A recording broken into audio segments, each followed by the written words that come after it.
find that they don't understand leadership. Yeah, because leadership is movement. Leadership is movement. You are moving people from a point to a point. You are moving a ministry from a point to another point. And so it's about movement. You cannot say you are leading and you're sitting in one place, or you are stuck in one place, or you are stagnated in one place. That is not leadership. That is sitting. That is sitting. That is not leadership. So you cannot be sitting in one place and you say you are leading. And another thing that also leaders need to realize is that if you are rising to leadership for yourself, you are not needed. Because a leader is always raised for the people. You cannot be a leader to lead yourself.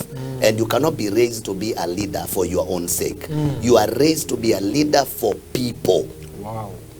Wow. Yeah, it is about people.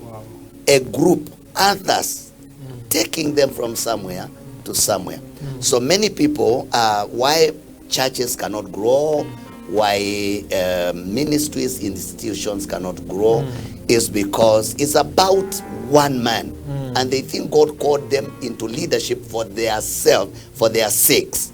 You cannot be called to be a leader to lead yourself. You can't. You are a leader to lead people. And that is the essence of leadership. You cannot say I'm a leader and all you do is about me, myself, and I. Me, myself, the I syndrome. Me, myself, and I. Is about you, is about where you are, it's about everything. Leadership is about moving a group. And that is where many churches are stuck. And that is where many people... you know, God blesses his people.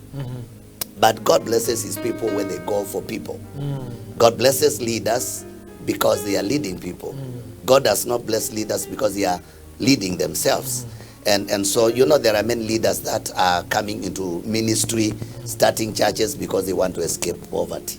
You know, they are just too poor, and they know the easiest way is to start a congregation, let people clap hands, collect an offering. You know, and many people are there. They are just there because they are escaping poverty. But you see, there must be a greater overriding reason why you are there. What impact do you want to bring in the ministry? What impact do you want to bring in the kingdom? What do you want to see of the kingdom of God attained by what you do? That is leadership now. And God raises leaders. And by the way, leadership is very important. Because without a leader, there is no movement. God had to wait all those many years, 430 years in Egypt, for one young baby, one small baby to be born, called Moses. Without Moses being born, there was no movement. Status quo remained. No exodus. No exodus, no nothing. Leader is very important for movement. Leader is very important. And another thing, and if you have seen my page, my Facebook page, Reverend Felix Kavoi, I've been throwing some things on leadership there. Yeah, I've been throwing some things on leadership. There and there. And if you go there, you'll see something. Even yesterday, I threw something there. And number one thing, you cannot say you are a leader and you don't know where you are going. What? And you don't know where you are going. How it's connected with vision. How can you be a leader and you don't know where you're taking people? You don't know the end picture, the end result of the ministry. Yes, you have a church right now, but finally when you've succeeded, what do you want to be seeing about that church? What impact do you want? And that is what we call vision. A leader who does not know the way is a dangerous leader to follow.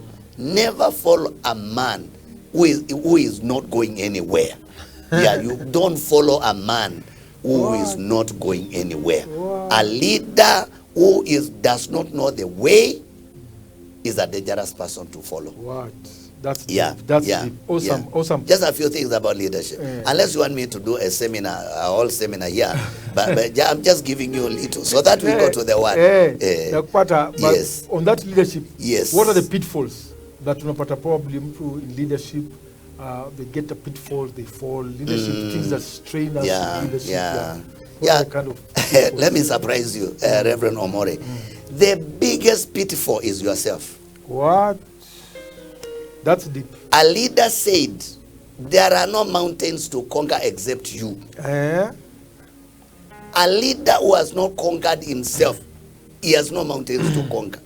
The biggest problem of leadership is the person who is called the leader. And so that you must be done away with yourself so that you don't live for yourself.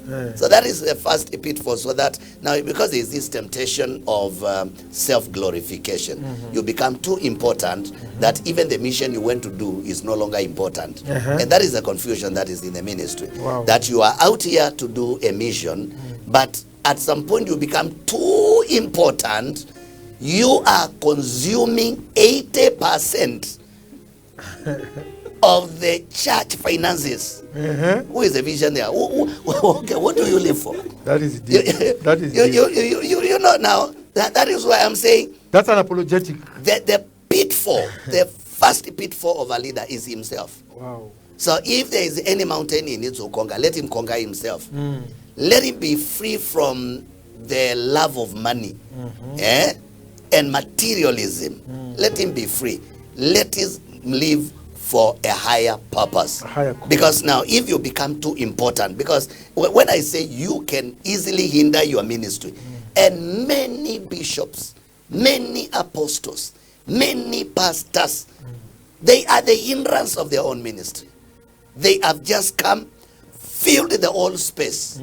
There is no more space for movement. So they are the pit for themselves. So the ministry has fallen into a pit, but the pit is them. What? That's deep. That's deep. It has sink after 5 minutes. You are the pitfall. Our hashtag today is just start today. Just start today. That